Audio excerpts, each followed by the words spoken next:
She was a dignified First Lady who behind the scenes was the steel in the Bush family spine. I, George Herbert Walker Bush, do solemnly swear. Barbara Bush spent 4 years with her husband George in the White House. She was gracious, yet approachable. To many, she was America's grandmother.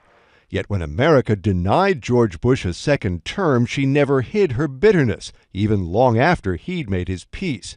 Of course, it helped when her eldest son became president. And now to see that same fella that I used to drive around in Little League carpools and I used to yell at to please pick up his room, to see him as president, it's truly amazing. As president, he routinely mocked his mom as the family tyrant, lovingly, of course. Mom is out of the hospital and everything is back to normal.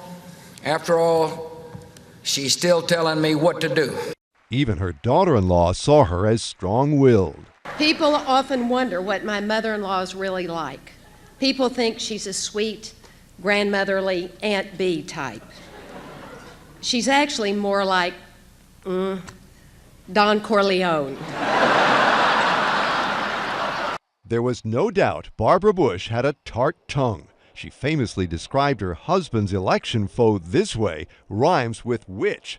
On a visit to Hurricane Katrina refugees, that tongue got her in trouble. So many of the people in the arenas here, we're underprivileged anyway.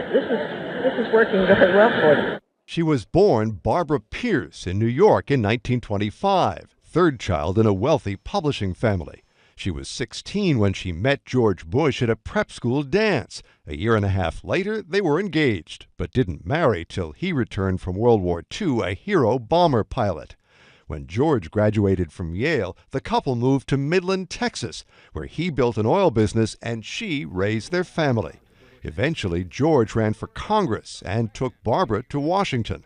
Through 5 decades in politics, the Bushes moved 30 times. After the White House, the couple settled in Houston and Kennebunkport, Maine, where Barbara Bush focused on promoting literacy and spending time with her sometimes teasing but always adoring family. Mark Smith, The Associated Press, The White House.